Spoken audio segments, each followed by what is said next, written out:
Fala galera, continuando nosso assunto sobre noções gerais de economia, vou abordar agora sobre crescimento e desenvolvimento.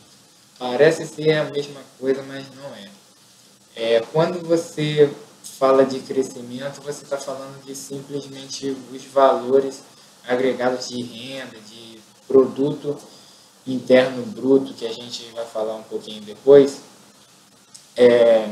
Com relação ao crescimento, a gente observa simplesmente pelo crescimento desses indicadores.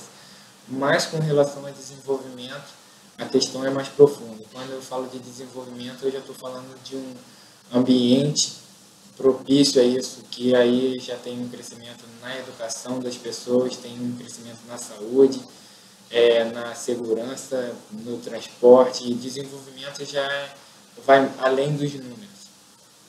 E aí essa é uma diferençazinha sutil que é importante a gente ter em mente quando a gente fala de noção geral de economia. E aí, como eu falei, agora a gente vai falar um pouco sobre a questão do produto dentro da economia, que na verdade a renda total da sociedade ela é chamada de produto. E aí a gente tem o produto interno bruto, o produto nacional bruto, o produto interno líquido e o produto nacional líquido.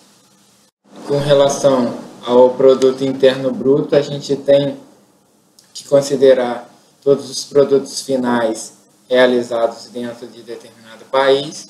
Então, todos os produtos e serviços realizados dentro do Brasil são encaixados dentro do produto interno bruto.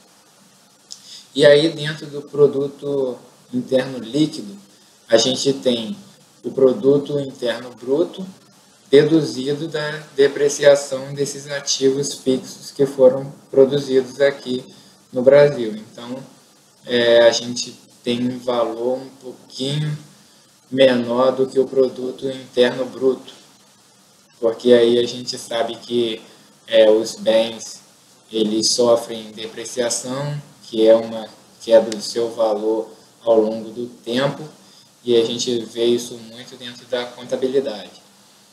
Com relação ao Produto Nacional Bruto, ele se refere ao PIB mais a renda interna. É chamado por um estudioso chamado Vasconcelos, que é a receita mesmo dos nacionais. E aí a gente tem o Produto Nacional Líquido, que é esse PIB mais essa renda interna deduzida da depreciação dos ativos fixos. E com relação ao crescimento econômico que eu falei um pouco antes, essa a base que dará para o cálculo desse crescimento, é o Produto Nacional Líquido que servirá de base para esse cálculo. Outro ponto importante que eu queria falar dentro de noções gerais de economia é sobre a questão da história da moeda e também de suas classificações. Para a gente começar e falar bem sucintamente, a questão da troca de mercadorias ela começou num processo chamado escambo. E isso é muito tempo que acontecia em que as pessoas trocavam os produtos que tinham, gado por arroz, sal, açúcar.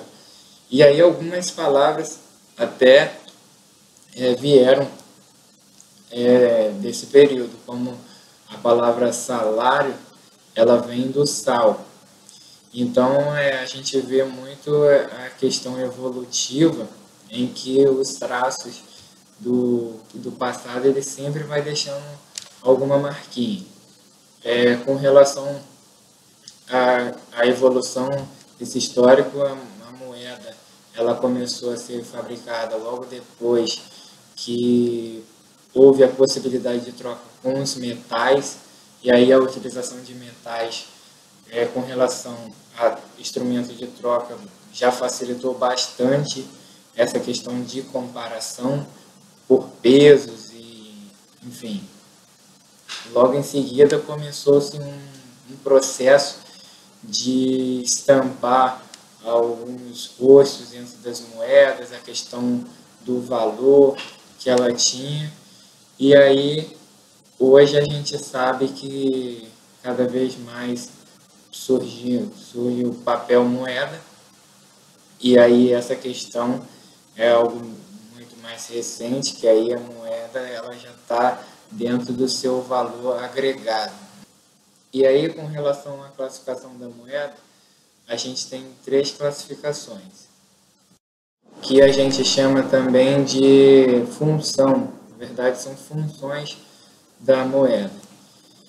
Que é a primeira é que ela é um instrumento de troca, e aí a gente sabe que a moeda é aceita internacionalmente, é um instrumento de troca, que essa aceitação internacional a gente vê que é da segunda função dela, que é denominador comum entre os valores, e a gente tem o terceiro, que é a reserva de valor, que está na questão do valor agregado da moeda, que ela não vai se perdendo ao longo do tempo, a não ser por situação inflacionária, em que, à medida que a inflação for maior, a moeda vai perdendo seu valor ao longo do tempo. Mas em economias estáveis, a gente percebe que a moeda consegue manter o seu valor durante muito tempo. E aí, essas são as considerações sobre a economia, noções gerais, para a gente tratar um pouco sobre o sistema financeiro agora com esse conhecimento. A gente está preparado para poder analisar as políticas econômicas, os mercados, as bolsas de valor, enfim, todo o aparato do sistema financeiro que a gente vai avaliar nos próximos vídeos. É isso aí, espero que tenham gostado e fiquem com Deus. Até a próxima.